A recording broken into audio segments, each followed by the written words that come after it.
और हमारा खास शो सस्ता तेल या महंगाई का खेल। और ये सवाल, ये शो इसलिए क्योंकि हम नए साल की अब बात कर रहे हैं और नए साल में एडिबल ऑयल सेक्टर का पूरा आउटलुक क्या है, इसी पर आज का ये हमारा खास शो है। और आज के इस शो में हम आपको बताएंगे कि 2023 में खाने के तेल के दाम बढ़ेंगे, घटेंगे, क्या होगा, डिमांड सप्लाई का सिचुएशन क्या होगा, किसानों के लिए कितना अच्छा साल रहेगा जो तिलहन के किसान हैं। और आज हम तिलहन इंडस्ट्री की बात इसलिए कर रहे हैं क्योंकि तिलहन इंडस्ट्री से करीब करीब 2 करोड़ किसान जुड़े हुए हैं। 2 करोड़ देश में तिलहन के किसान हैं। 3.25 लाख करोड़ का पूरा मार्केट साइज है एडिबल ऑयल इंडस्ट्री का। 10 लाख लोग सीधे तौर पर जुड़े हुए हैं तिलहन के कारोबार से, और इनडायरेक्टली तो आप गिन नहीं सकते क्योंकि आप देख लीजिए देश में कितना बड़ा रिटेल चेन है और बाकी के कारोबार हैं ऑयल के, तो उसकी गिनती तो करना बहुत मुश्किल काम है। लेकिन 10 लाख डायरेक्ट इसमें इन्वॉल्व हैं जो ऑयल और ऑयल सीड के ट्रेड में, तो बहुत बड़ा मार्केट है एडिबल ऑयल का।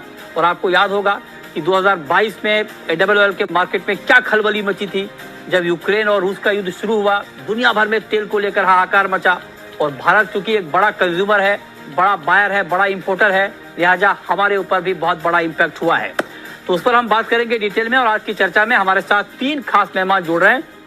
हमारे साथ हैं स्टूडियो में इस वक्त जुड़ रहे हैं डॉक्टर बीबी मेहता जो कि ईडी हैं एसईए के, हमारे साथ जुड़ रहे हैं। हमारे साथ अतुल चतुर्वेदी हैं, चेयरमैन हैं एपीओए के, और इनका बहुत सारा डेजिग्नेशन है अतुल जी का। फॉर्मर प्रेसिडेंट भी हैं सी के, चीनी पर भी हम इनसे बात कर लेते हैं। हमारे साथ एक और खास मेहमान जुड़ रहे हैं। हमारे साथ हैं सुधाकर देसाई जी जो कि प्रेसिडेंट हैं Indian vegetable oil producer association के, और इमामी एग्रोटेक के सीईओ भी हैं। तो आप तीनों का बहुत बहुत स्वागत है। और आज की जो हमारी चर्चा है और आज की शो में हमारे साथ 3 ऐसे मेहमान जुड़े हैं जो किसी परिचय के मोहताज नहीं है। आप इनको रेगुलर टीवी में देखते होंगे, बाकी अखबारों में इनके कोड को पढ़ते होंगे।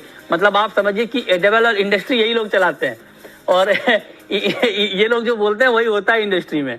तो इसीलिए इनकी बात बहुत मतलब अहमियत रखेगी और इनसे हम डिटेल में समझेंगे। तो मेरा सबसे पहला सवाल मेहता जी आपसे, आज आप स्टूडियो में आए हैं सर, तो आपका पहला हक बनता है। तो आप जरा बताइए कि 2022 में तो हमने बहुत बहुत उतार चढ़ाव देखा इस इंडस्ट्री में, क्या 2023 में भी यही होने वाला है? नहीं, ऐसा तो नहीं लग रहा है। जो अभी इंटरसेट सिचुएशन है, we are used to with Ukraine war, वो तो ऐसा लगता है भाई चलता रहेगा। अभी इंडोनेशिया ने lesson of banning the palm oil, तो मेरे ख्याल से मार्केट स्टेबल रहेगी और प्रोडक्शन भी बड़ा है। अगर आप देखें कि भी प्रोडक्शन ऑयल सीड की बड़ा है, ऑयल की अवेलेबिलिटी 7 मिलियन बढ़ने वाली है पूरे साल में। तो ऐसा, और भाव जो लास्ट ईयर हाईएस्ट लेवल पे जो भाव थे उसे अभी आधे है, तो एक कंफर्ट लेवल पे है।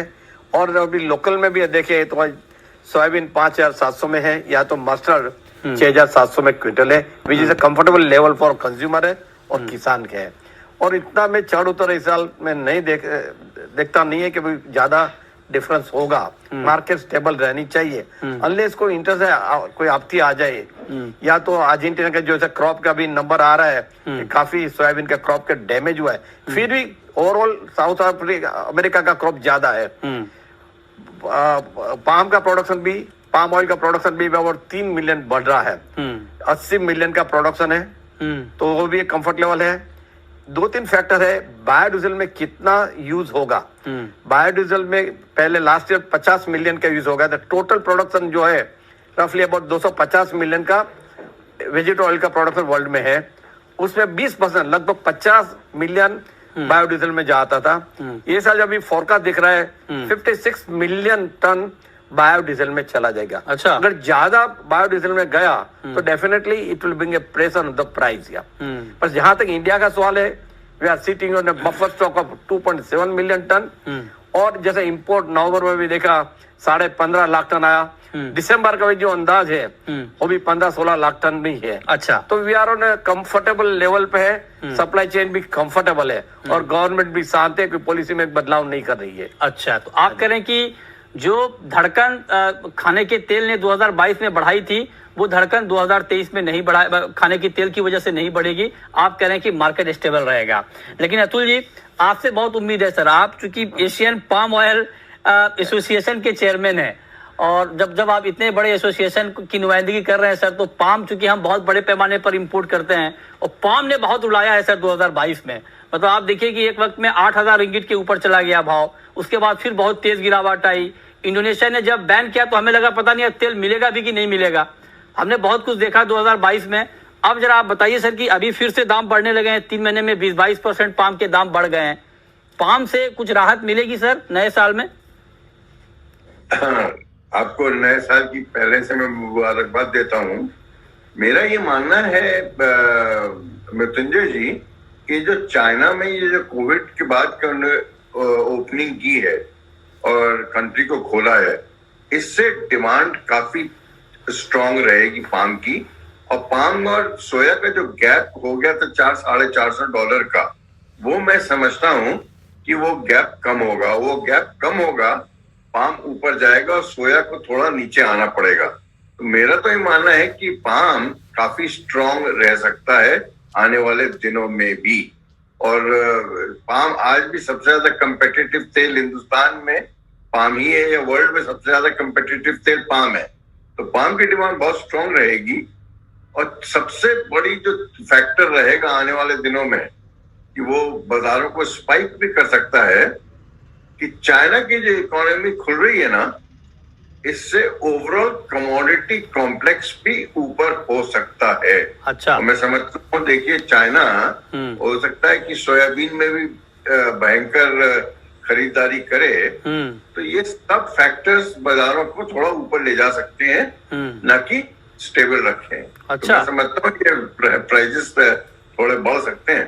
मतलब आप तो बिल्कुल सर साफ तौर पर कह रहे हैं कि राहत की उम्मीद ना करें, दाम यहाँ पर बढ़ जाएंगे। अच्छा ठीक है। अब चूंकि दाम बढ़ेंगे तो सुधाकर जी तो बहुत खुश हो रहे होंगे। सुधाकर जी चूंकि तेल कंपनी को रिप्रेजेंट कर रहे हैं और Indian vegetable oil producer association को भी रिप्रेजेंट कर रहे हैं। सुधाकर जी आप जरा बताएं सर, आप लोगों की क्या तैयारी है, आप लोगों के पास ग्राउंड पर क्या फीडबैक है? और मैं चाहता हूं कि आप इंडियन वेजिटेबल ऑयल प्रोड्यूसर की जगह कंज्यूमर एसोसिएशन की तरफ बात करें कि कंज्यूमर के लिए आप लोग क्या करने वाले हैं 2023 में। थैंक यू जी मृत्युंजय जी, आपने बताया इतना बड़ा इंडस्ट्री है तो nobody can actually say what's going to happen. But जहां तक कि आपका सवाल है कि तेजी की वजह से क्या हम लोग खुश होंगे, नहीं ऐसा नहीं है। अच्छा। क्योंकि हमारा वर्किंग कैपिटल भी बढ़ेगा। देखिए हमको तेजी आएगा मार्केट में तो ज्यादा दाम में तो खरीदना ही पड़ेगा। But briefly I think 2021 was a very very extremely difficult year, क्योंकि प्राइसेस बढ़ा, पहले 25-30%, 40%, फिर 40-50% घट गया है। So I think the palm oil, like you are saying, was the difficult thing to handle because of Indonesian ban वगैरह। But आज के दिन में पाम ऑयल देखिए सोया से $400 सस्ता हो गया, ये $1,000 है, और करीब करीब $1,380-1,400 सोया है। तो आज के दिन में पाम का इतना इश्यूज नहीं है। बट यू नेवर नो, क्योंकि मैक्रो फैक्टर्स या कोविड सिचुएशन कैसे रहेगा, क्या कोई भी कंट्री फिर भी प्रोटेक्टिव स्टेप्स लेगा जैसे इंडोनेशिया लिया था। बट एक चीज मैं खाली क्विकली दो चीज बताना चाहता हूँ कि ग्लोबली अगर देखा जाए, एक तो palm soya spread is very supportive to palm prices. Palm oil gas oil spread is also break even, that is very favorable. Unless Brent crude falls, palm oil will not break.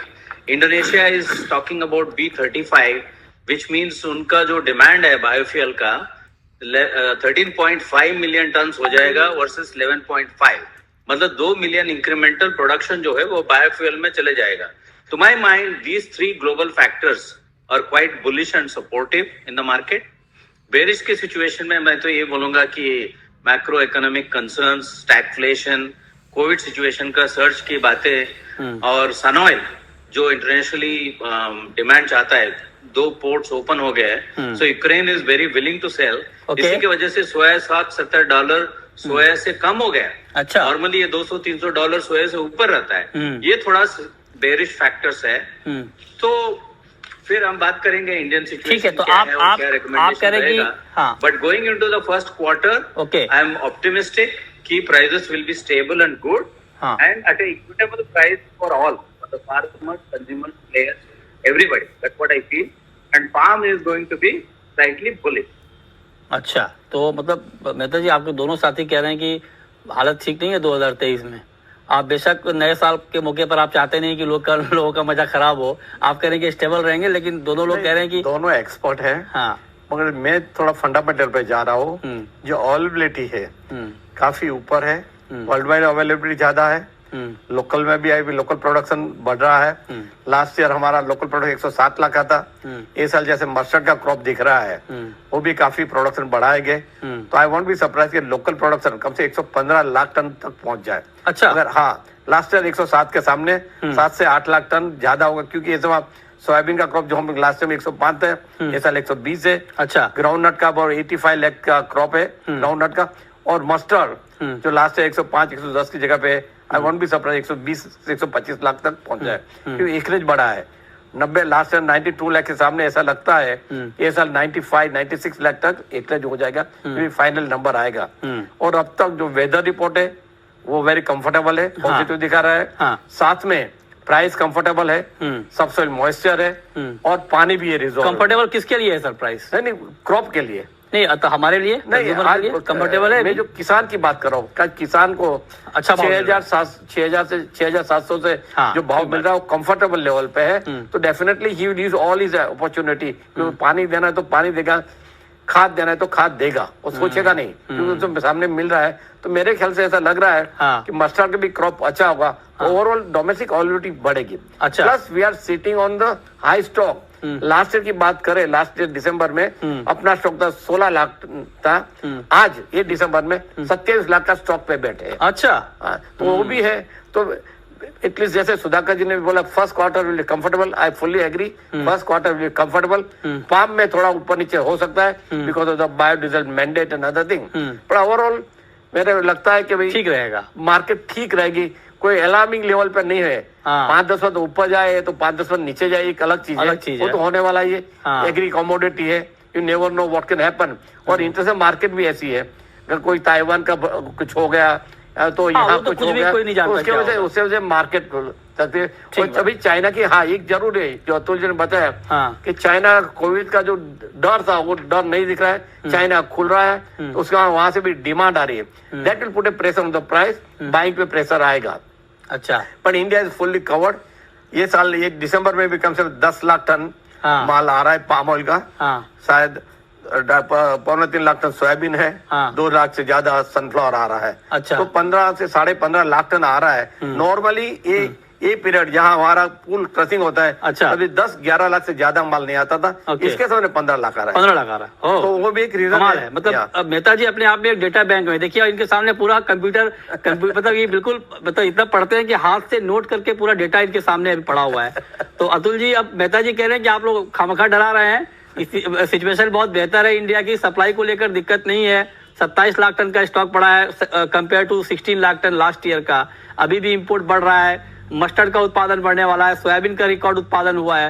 तो ये मैं आपसे जानना चाहता हूं sir, ये तो मजाक की बात है, लेकिन ये जो डोमेस्टिक फैक्टर है हमारे सप्लाई के, मस्टर्ड का उत्पादन बढ़ने वाला है, सोयाबीन का अच्छा हुआ है, 85 लाख टन अभी मेहता जी ने बताया कि ग्राउंडनट का है, इंपोर्ट हम बड़े पैमाने पर कर ही रहे हैं। तो क्या इंडिया में सर सिचुएशन ठीक है? अगर थोड़े बहुत 5-10% ऊपर नीचे हो तो अलग बात है, लेकिन क्या 2022 वाला सिचुएशन तो नहीं होगा ना सर कि 30-40% दाम एक झटके में बढ़ जाएगा, ऐसा कुछ होगा तो?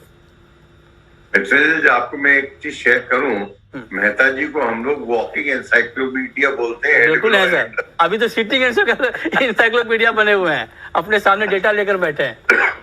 करेक्ट।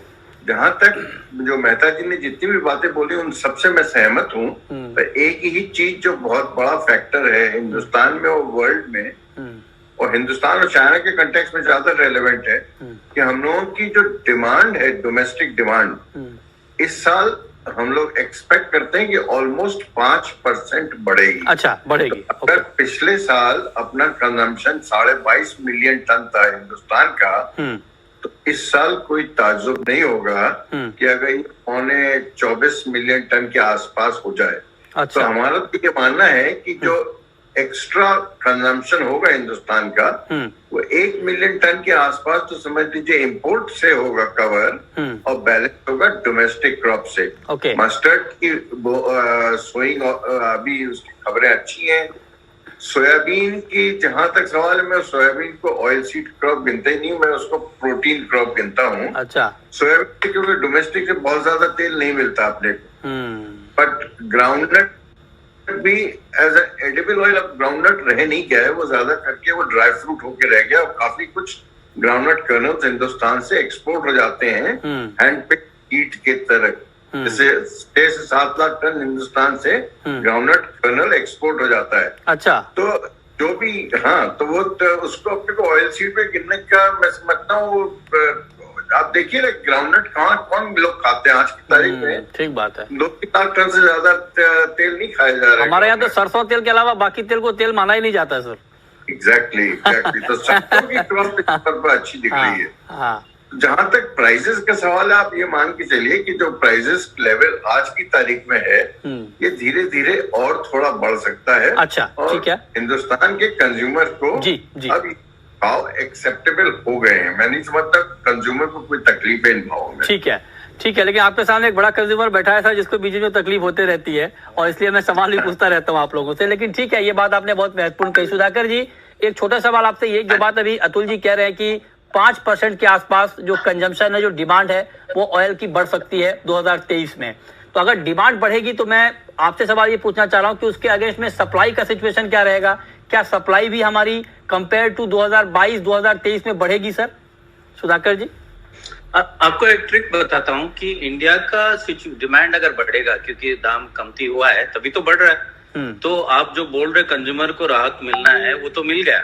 अच्छा। लेकिन एक मजे की बात यह है कि अगर इंडिया में इंपोर्ट्स इतना ज्यादा हो जाता है जैसे अभी हो रहा है, डिमांड की वजह से या बिल्डअप की वजह से जो भी है, उससे क्या है, इंटरनेशनल सप्लायर को भी राहत मिलती है। वो सोचता है कि अरे इंडिया इतना खरीद रहा है, तो उनका स्टॉक सिचुएशन भी कंफर्टेबल हो जाता है, comfortable for export point of view. तो उससे क्या है कि if Indian demand I expect to be continue to be good, I agree with Atul ji, but we have to see 3 things. One is soybean crush जो India में है, आज के दिन में पैरिटी में नहीं है, वो 1000 रुपीज नेगेटिव में है। right. तो इसीलिए क्रश पे इतना नहीं हो रहा है जितना होना चाहिए, जिसकी वजह से इंपोर्ट ज्यादा हो रहा है। नंबर 2, जो मस्टर्ड क्रॉप हम लोग बोल रहे हैं 10% ज्यादा बढ़ेगा, उसका इम्पैक्ट आएगा मार्च अप्रैल के बाद। So next quarter is very very important. Port stocks are good, no doubt, but there is a compelling demand also behind it. Okay.